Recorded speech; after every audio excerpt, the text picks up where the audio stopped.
नमस्कार, मैं हूं रमेश आंडा। आप देख रहे हैं ट्राई सिटी अपडेट। सबसे पहले खास खबरों पर डालते हैं एक नजर। चंडीगढ़ में भी लगा रात का कर्फ्यू। 10 बजे से सुबह 5 बजे तक जारी रहेगा। ट्राई सिटी में 24 घंटे में 800 से अधिक कोरोना पॉजिटिव। मोहाली में 1 की मौत।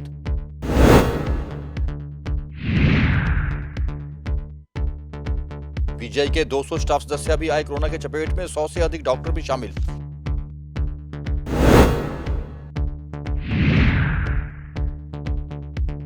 और अब भाजपा को भी सताने लगा पार्षदों के बिकने का डर।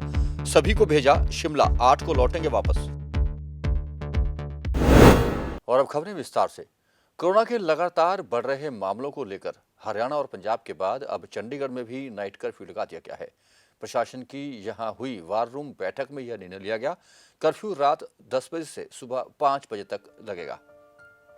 इसके अलावा प्रशासन ने स्पष्ट कर दिया है कि कोविड गाइडलाइन की पालना नहीं करने वालों पर अब सख्ती से निपटा जाएगा। सिविल वर्दी में पुलिस वाले मार्केटों और भीड़-भाड़ वाले क्षेत्रों में रहेंगे, जहां बिना मास्क के चालान भी काटे जाएंगे। विशेष दस्ते भी इस काम के लिए तैनात किए जा रहे हैं और भीड़-भाड़ वाले इलाकों में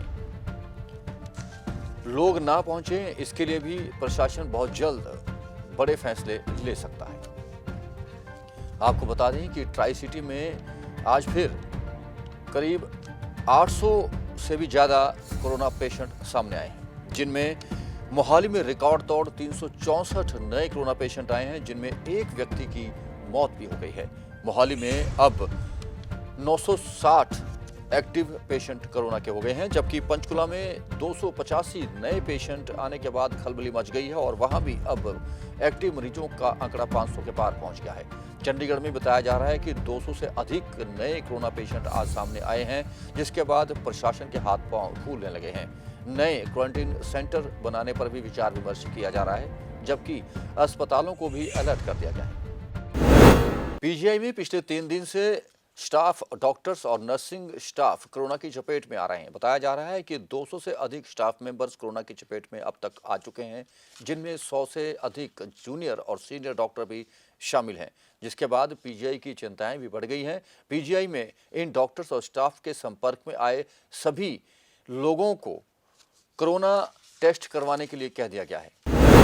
पीजीआई चंडीगढ़ में पिछले 3 दिन में 155 डॉक्टर और नर्सिंग स्टाफ कोरोना संक्रमित पाए गए हैं। इतनी बड़ी संख्या में डॉक्टर्स और स्वास्थ्य कर्मचारियों के संक्रमित होने के बाद शहर में हड़कंप मच गया है। इन 155 स्टाफ में रेजिडेंट डॉक्टरों के अलावा नर्सिंग स्टाफ और अन्य हेल्थ केयर वर्कर शामिल हैं। अभी तक मिली जानकारी के मुताबिक संक्रमित पाए गए सभी डॉक्टर्स, नर्सिंग स्टाफ और स्वास्थ्य कर्मियों को क्वारंटाइन कर दिया गया है। बताया जा रहा है कि सभी में कोरोना के हल्के लक्षण मिले हैं, जिसके बाद इनकी कोरोना की जांच की गई तो सभी की रिपोर्ट कोरोना पॉजिटिव पाई गई। पीजीआई के चिकित्सा अधीक्षक प्रोफेसर विपिन कौशल ने बताया कि शहर में बढ़ते संक्रमित मामलों को देखते हुए ऑक्सीजन बेड और वेंटिलेटर की संख्या बढ़ा दी गई है। जो ऑक्सीजन बेड पहले 47 के करीब थे, उन्हें 100 कर दिया गया है और वेंटिलेटर की संख्या 22 कर दी गई है। साथ ही प्रोफेसर विपिन कौशल ने बताया कि कोविड वार्ड में 200 बेड की सुविधा उपलब्ध है। बढ़ते संक्रमित मामलों की वजह से पंजाब, हरियाणा, हिमाचल और अन्य राज्यों से भी संक्रमित मरीज यहां रेफर किए जा रहे हैं। ऐसे में स्टाफ को भी शिफ्ट वाइज बुलाने का फैसला किया गया है। बड़ी संख्या में पीजीआई के स्टाफ के पॉजिटिव पाए जाने की वजह से कोविड वार्ड में रोटेशन पर डॉक्टर और नर्सिंग स्टाफ की ड्यूटी लगाई जा रही है। पंजाब केसरी टीवी के लिए चंडीगढ़ से भागवत सिंह की रिपोर्ट। ट्राई सिटी में कोरोना के मरीजों का आंकड़ा लगातार बढ़ता जा रहा है। बीते कल चंडीगढ़ में 229 नए मामले आए थे और आज प्रशासन ने वार रूम में कोरोना के चलते नाइट कर्फ्यू का भी ऐलान कर दिया गया है। लेकिन प्रशासन के ही कामकाज में कोरोना गाइडलाइन की पालना नहीं हो रही, जिसका नज़ारा देखने को मिला सेक्टर 17 के पुराने डीसी ऑफिस में, जहां आज कबाड़ की ऑक्शन होनी थी। वहां सैकड़ों लोग पहुंचे हुए थे, लेकिन वहां कोरोना गाइडलाइन की पालना करवाने का कोई इंतजाम नहीं था। ना तो किसी ने मास्क पहना था, ना ही सोशल डिस्टेंसिंग की पालना हो रही थी और ना ही कोविड के नियमों को अंजाम दिया जा रहा था। आइए देखते हैं रिपोर्ट। ये है चंडीगढ़ की हाई कोर्ट की ऑप्शन।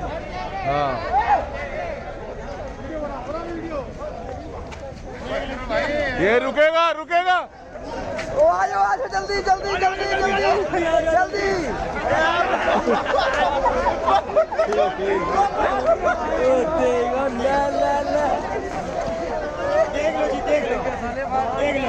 Corona virus. स्वामी पंडित जी आ गए हैं। देश और प्रदेश में कोरोना केस लगातार बढ़ते जा रहे हैं। बात करें चंडीगढ़ की तो यहाँ भी हर रोज कोरोना की संख्या हर रोज तेजी से बढ़ रही है, लेकिन लोग अभी भी एहतियात नहीं बरत रहे हैं, जो कि बहुत ही चिंता का विषय है। ये तस्वीरें हैं चंडीगढ़ के सेक्टर 17 की, जहां वीरवार सुबह कबाड़ की ऑक्शन थी। यहां इतनी संख्या में लोग पहुंचे थे, लेकिन प्रशासन की ओर से कोई भी प्रबंध नहीं किए गए थे। भारी भीड़ को संभालने के लिए यहां कोई उचित व्यवस्था नहीं की गई थी और न ही किसी तरह के प्रबंध थे। ऐसे में सवाल उठता है कि अगर ऐसी ही तस्वीरें शहर से सामने आती रहेंगी और लोग इसी तरह से कोरोना नियमों को तोड़ते रहेंगे, तो फिर कोरोना को कैसे रोका जाएगा। जरूरत है कि चंडीगढ़ प्रशासन ऐसे लोगों पर सख्त कार्रवाई करे। पंजाब केसरी टीवी के लिए चंडीगढ़ से कुलदीप कुमार की रिपोर्ट। कोविड मामलों के बीच अगर आप किसी बीमारी से ग्रस्त हैं तो आप अस्पताल जाने से परहेज करेंगे। इस समस्या को दूर करने के लिए पंचकूला में एक नई ई-संजीवनी ऐप लॉन्च कर दी गई है। इस संजीवनी ऐप को आप डाउनलोड कर सकते हैं। इसके बाद आप इस संजीवनी के माध्यम से अपनी बीमारी का हालचाल डॉक्टर से कर सकते हैं और डॉक्टर आपको फोन पर ही इलाज भी बताएगा और दवाएं भी लिखवाएगा। कोविड-19 के बढ़ते मामलों के बीच अगर आप बीमार हैं और घर से बाहर नहीं निकल सकते, तो आपके लिए ई-संजीवनी ऐप वरदान साबित हो सकती है। स्वास्थ्य विभाग द्वारा ई-संजीवनी ऐप शुरू की गई थी, जिसके माध्यम से मरीज घर बैठे ऑनलाइन डॉक्टर से जुड़कर अपनी समस्या बता सकता है और उस समस्या को लेकर दवाई भी डॉक्टर से पूछ सकता है। पंचकुला जिले की अगर बात की जाए तो कोविड-19 के मामलों में भारी बढ़ोतरी देखने को मिल रही है। ऐसे में हर व्यक्ति अस्पताल में उपचार के लिए आने से डर रहा है। वहीं पंचकुला स्वास्थ्य विभाग की ई-संजीवनी ऐप के माध्यम से घर बैठा प्रत्येक मरीज बीमारी से संबंधित सलाह और दवाई के लिए अपना उपचार करवा सकता है। पंचकुला स्वास्थ्य विभाग के नोडल अधिकारी डॉक्टर मनकीरत ने जानकारी देते हुए बताया कि कोविड-19 के बढ़ते मामलों के बीच अगर कोई व्यक्ति अस्पताल नहीं आना चाहता तो वो ई-संजीवनी ऐप के माध्यम से बीमारी से संबंधित डॉक्टर से ऑनलाइन जुड़कर उपचार करवा सकता है। अस्पताल में कम से कम आइए, जहाँ के सिर्फ आपको स्पेशलिस्ट या सुपर स्पेशलिस्ट की जरूरत हो। अदरवाइज आप ई-संजीवनी या डिस्पेंसरी में अपनी सलाह लीजिए डॉक्टर से। उसको सिर्फ गूगल पे जाइए और उसको डाउनलोड कर लीजिए और डाउनलोड करके उस पर आप अपना आगे आगे बढ़ते जाइए। वहाँ पे स्टेप्स होते हैं। आप पेशेंट रजिस्ट्रेशन कीजिए, आपको टोकन नंबर मिलेगा। टोकन नंबर के बाद आप अपनी क्यू की वेट कीजिए। लोगों को आदत क्या पड़ गई है कि वो एक फिजिकल लाइन में तो घंटों वेट कर लेंगे, पर मोबाइल पे जैसे 18, 20, 19 सेकंड तो वो रेस्टलेस हो जाते हैं। अगर उनको दोबारा भी कॉल करनी पड़े, क्यू में भी हैं एक बार, तो उनकी बारी आ जाती है। जैसे कि कल हमने 290 के करीब कॉल्स अटेंड की हैं, 37 मैंने खुद की हैं और कुछ पेशेंट्स ने बहुत अच्छा रिस्पांस दिया है।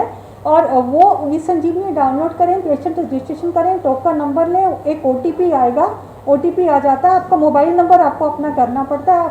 और जो आपने जैसे स्टेट हरियाणा, स्टेट के बाद पंचकूला जब आता है, डिस्ट्रिक्ट पंचकूला, उसके बाद 4 ब्लॉक आते हैं, मोरनी, रायपुर रानी, बरवाला, पिंजौर। इसमें लोग कंफ्यूज हो जाते हैं। जो लोग अर्बन पंचकूला में रहते हैं उनको पिंजौर ब्लॉक लेना है। तो उसके बाद वो कनेक्ट हो जाते हैं डॉक्टर से। डॉक्टर्स को अपना बताएं, डॉक्टर सामने आते हैं, उनको अपनी तकलीफ बताएं और प्रिस्क्रिप्शन आपके फ़ोन पे आ जाती है। वो प्रिस्क्रिप्शन जब आपको मिल जाए तो आप सिर्फ वो प्रिस्क्रिप्शन व्हाट्सएप पे दिखा के अपने केमिस्ट को भेज सकते हैं। केमिस्ट आपके घर दवाई डिलीवर कर सकता है। और अगर हॉस्पिटल भी आना पड़े तो आपको ना तो रजिस्ट्रेशन की लाइन में लगना पड़ेगा, ना डॉक्टर के आगे लाइन में लगना पड़ेगा। वो प्रिस्क्रिप्शन लेके आप सीधा हमारी फार्मेसी पे जा सकते हैं। वो फ़ोन दिखा के आप दवाई ले सकते हैं। जो टेस्ट एडवाइस किए सीधा लैब में जा सकते हैं। सब जगह हमने ये हिदायतें दे दी हैं कि जिनके पास ई-संजीवनी का टोकन नंबर है वो दोबारा लाइन में नहीं लगेंगे। इस सुविधा का लाभ उठाने के लिए आपको सिर्फ गूगल पर जाकर ई-संजीवनी ऐप डाउनलोड कर डॉक्टर से ऑनलाइन जुड़कर अपनी बीमारी से संबंधित जानकारी देनी है और डॉक्टर से इलाज लेना है। इस ऐप के माध्यम से आप घर से निकले बिना ही अपना इलाज करवा सकते हैं। ऐसे में कोरोना की चपेट में आने का खतरा भी कम हो जाएगा। पंजाब केसरी टीवी के लिए पंचकुला से ब्यूरो रिपोर्ट। पंचकुला में कोविड गाइडलाइन की पालना करवाने के लिए पुलिस ने इंतजामात कर लिए हैं। सादी वर्दी में पुलिस वाले मार्केट और भीड़-भाड़ वाले जगहों पर उपस्थित रहेंगे, जहां मास्क नहीं पहनने वाले लोगों का मौके पर ही चालान काटा जाएगा। आपको बता दें कि चालान की राशि नहीं देने पर 188 धारा के तहत मामला भी दर्ज हो सकता है और आपकी गिरफ्तारी भी हो सकती है। इसलिए पंचकुला या चंडीगढ़ में कहीं भी भीड़-भाड़ वाले इस इलाके में जाएं तो मास्क जरूर पहनें, जो कि आपके लिए भी सुरक्षित है और दूसरों के लिए भी। चंडीगढ़ में मेयर का चुनाव काफी दिलचस्प मोड़ पर आ गया है। भारतीय जनता पार्टी और आम आदमी पार्टी 14-14 पार्षदों के साथ अपने अपनी दावेदारी जता रही हैं। हालांकि भाजपा पहले ये कह रही थी कि उनके पार्षद बिकाऊ नहीं है, इसलिए उन्हें चंडीगढ़ से बाहर ले जाने की कोई जरूरत नहीं है। वहीं आम आदमी पार्टी के पार्षद दिल्ली में तो कांग्रेस के जयपुर में डेरा जमाए हुए थे।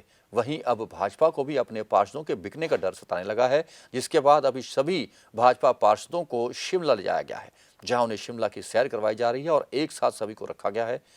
उन पर कड़ी नजर रखी जा रही है, उनकी फोन कॉल्स भी देखी जा रही हैं।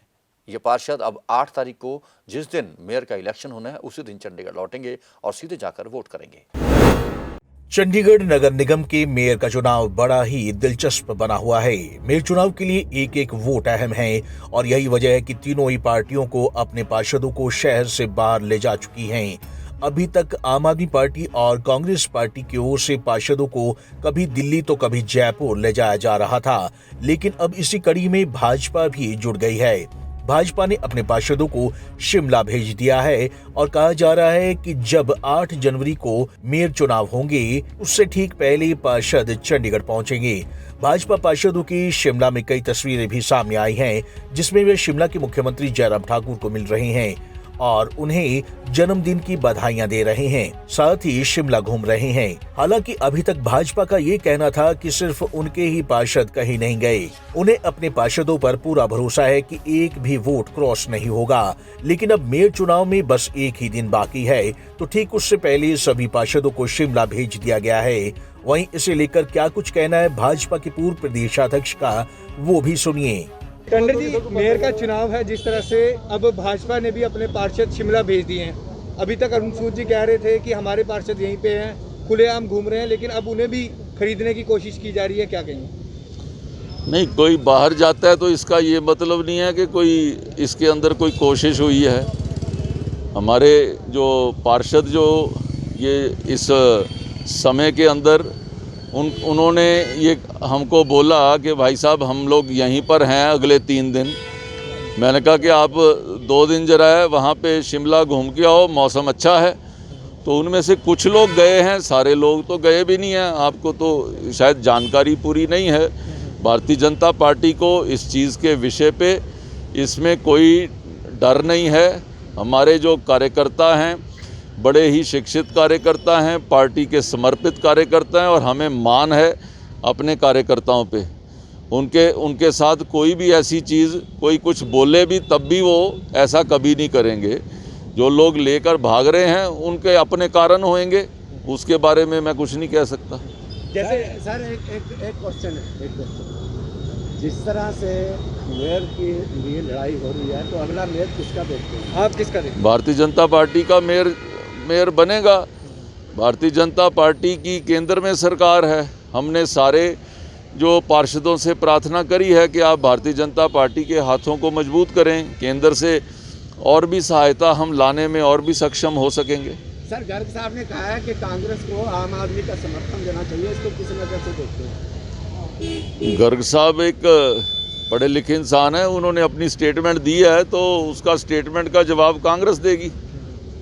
आम आदमी पार्टी के फिर जा रहे हैं पार्षद, कसौली घूमने जा रहे हैं आज, उसको क्या कहेंगे आप? देखो, कभी वो दिल्ली जाते हैं, कभी कसौली जाते हैं, कभी वो लेक पे जाते हैं। अब इसके बारे में मेरा कुछ टिप्पणी करना कोई बनता नहीं है, वही बताएंगे। केजरीवाल कोरोना पॉजिटिव हैं, ये भी वहाँ गए थे, मिल के आए हैं, तो आप उनसे दूर रहिएगा, आम आदमी के पार्षदों से दूर रहिएगा, क्योंकि वो जफ्फी डाल के आए हैं। बता दें कि 8 जनवरी को चंडीगढ़ नगर निगम के मेयर का चुनाव है। इस चुनाव से पहले भाजपा ने कांग्रेस के देवेंद्र बबला और उनकी पत्नी को भाजपा में शामिल कर एक बड़ी उपलब्धि हासिल कर ली है। ऐसे में अब एक एक वोट काफी अहम हो गया है और यही वजह है कि तीनों ही पार्टियों ने अपने अपने पार्षदों को शहर से बाहर भेज दिया है। पंजाब केसरी टीवी के लिए चंडीगढ़ से भगवत सिंह की रिपोर्ट। प्रधानमंत्री नरेंद्र मोदी की फिरोजपुर में रैली और बॉर्डर पर जाने के मामले में उनकी सुरक्षा में हुई सेंध को लेकर भाजपा में खासा रोष व्याप्त है। चंडीगढ़ में भी भारतीय जनता पार्टी ने पंजाब सरकार के खिलाफ जमकर रोष प्रदर्शन किया। एक मशाल जुलूस सेक्टर 33 कमलम से होते हुए सेक्टर 35 स्थित कांग्रेस भवन तक जाना था, लेकिन पुलिस ने भाजपा कार्यकर्ताओं को और नेताओं को रास्ते में ही रोक लिया, जहां जोरदार नारेबाजी कर भाजपा के कार्यकर्ता वापस लौट गए। इस प्रदर्शन की अगुवाई खुद भाजपा चंडीगढ़ प्रदेश अध्यक्ष अरुण सूद कर रहे थे। बुधवार को जिस तरह से पीएम मोदी का काफिला रोका गया और उनकी सुरक्षा में चूक की गई, इसको लेकर देश भर में भाजपा द्वारा प्रदर्शन किया जा रहा है। इसी कड़ी में चंडीगढ़ में भी प्रदर्शन किया गया और प्रधानमंत्री की सुरक्षा में चूक की निंदा की गई। इस दौरान पंजाब के मुख्यमंत्री चरणजीत सिंह चन्नी का पुतला भी जलाया गया। प्रदर्शनकारी भाजपा नेताओं का कहना था कि प्रधानमंत्री पूरे देश का मान होता है और उनकी सुरक्षा में चूक सोची समझी रणनीति है। आज तक इतिहास में ऐसा कभी नहीं हुआ और ये सब पंजाब कांग्रेस की एक चाल थी। फिरोजपुर में प्रधानमंत्री हजारों करोड़ों की जन योजनाओं का शुभारंभ करने वाले थे, लेकिन उन्हें रास्ते में ही रोक लिया। जिस तरह की तस्वीरें अब सामने आ रही हैं, उसको लेकर पंजाब कांग्रेस की ओर से और पंजाब के मुख्यमंत्री को जवाब देना होगा कि उनकी सुरक्षा में चूक क्यों हुई। बीजेपी नेताओं ने सीएम चन्नी के इस्तीफे की भी मांग की। देखिए, कल की जो घटना है, मुझे लगता है कि इसका जितने भी शब्दों में निंदा करी जाए उतना ही कम है। और कांग्रेस पार्टी ने जिस ढंग से सरकार का मिसयूज करके वहाँ पे बसों को रोकने का काम किया, दूसरी तरफ प्रधानमंत्री के सुरक्षा घेरे के तोड़ के लोग जो वहाँ पर आए, वो कोई सरकारी मिली भगत के बिना वो वहाँ पे नहीं आ सकते थे। और तीसरा, जो अतिथि सत्कार के लिए पंजाब मशहूर है, पंजाबियत मशहूर है, उसको तार तार करने का काम किया, तो वो भी चन्नी की सरकार ने किया। खुद प्रधानमंत्री जी ਨੂੰ ਰਿਸੀਵ ਕਰਨ ਲਈ ਤੇ ਮੁੱਖ ਮੰਤਰੀ ਪਹੁੰਚੇ ਨਹੀਂ ਔਰ ਰਾਦਰ ਉਹਨਾਂ ਦੀ ਸੁਰੱਖਿਆ ਦਾ ਪ੍ਰਬੰਧ ਵੀ ਨਹੀਂ ਠੀਕ ਕੀਤਾ, ਲੇਕਿਨ ਉਹਨਾਂ ਨੂੰ ਖਤਰੇ 'ਚ ਪਾਉਣ ਦਾ ਕੰਮ ਜਿਹੜਾ ਕੀਤਾ ਹੈ, मेरे को लगता है कि सबसे बड़ी, अगर देश के अंदर प्रधानमंत्री की सुरक्षा में जो कुताही हुई है, उसका कल जीता जागता उदाहरण कांग्रेस पार्टी ने दिया है। कार्रवाई की अगर बात होती है तो आप किस पे कार्रवाई की मांग करते हैं? मैं चाहता हूं कि जो कांग्रेस पार्टी है, उसका जो मंसूबा है वो जनता के सामने जाहिर होना चाहिए। उस मंसूबे के राही ही उन्होंने प्रधानमंत्री जी को भी खतरे में डालने का जो काम किया है, ये काम जनता के सामने आ रहा है। सोशल मीडिया के माध्यम से हमने कहां कहां बसें रोकी गई हैं, हमने उसकी भी डिटेल दी है। कांग्रेस सरकार का जो मुखिया है, उनका पुतला हमने जलाया। वो इसलिए जलाया कि 20 मिनट तक हमारे देश के यशस्वी प्रधानमंत्री, वहाँ पर उनको बाधित किया गया और वो इतना ख़तरनाक रास्ता था, इतने वहाँ जिसको हम माफिया बोलते हैं, माफिया का रास्ता वहाँ पर, जहाँ पर उनकी गाड़ी रोकी गई। वो तो भगवान केदारनाथ जी का विशेष आभार है उनके ऊपर, उनकी छत्र छाया में वो वहाँ से बचकर निकल गए। जैसा कि उन्होंने बोला भी एयरपोर्ट पे कि चन्नी को बोलना कि मैं यहाँ से बचकर निकल गया हूँ। और ये कितनी बड़ी घटना वहाँ पर हुई, जिसके खिलाफ आज हम लोगों ने एक तो ये रोष प्रदर्शन किया और आने वाले समय में वहाँ पर कांग्रेस का जो हाल होगा, वो अपनी कमियों को छुपाने के लिए आज वो कहते हैं कि पुलिस को पता नहीं था, मोदी जी ने बाई एयर जाना था और आज वो बाई रोड गए। ऐसा नहीं हो सकता। देश के प्रधानमंत्री, वो किसी भी पार्टी के प्रधानमंत्री क्यों न हो, उनकी सुरक्षा में जो चूक हुई है, बहुत बड़ी चूक है। इसका खामियाजा कहीं नहीं कि कांग्रेस पार्टी को भुगतना पड़ेगा आने वाले चुनावों में। प्रधानमंत्री मोदी की सुरक्षा में हुई चूक को लेकर बीजेपी कांग्रेस पर लगातार सियासी हमले कर रही है। बीजेपी नेताओं ने पंजाब सीएम के इस्तीफे की भी मांग कर डाली है। बता दें कि पंजाब में अगले महीने विधानसभा चुनाव होने हैं और इसी के चलते पीएम मोदी भी पंजाब में रैली को संबोधित करने आ रहे थे। पंजाब केसरी टीवी के लिए चंडीगढ़ से भागवत सिंह की रिपोर्ट। चंडीगढ़ की महिला इंटरनेशनल क्रिकेटर तानिया भाटिया का महिला विश्व कप के लिए टीम इंडिया में चयन कर लिया गया है। महिला विश्व कप की शुरुआत 6 मार्च से हो रही है। भारत का पहला मुकाबला चिर प्रतिद्वंदी पाकिस्तान से होगा। विश्व कप के लिए टीम में चुने जाने को लेकर तानिया भाटिया भी काफी खुश नजर आई। हमने तानिया भाटिया से खास बातचीत भी की।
और अब अंत में मौसम की जानकारी।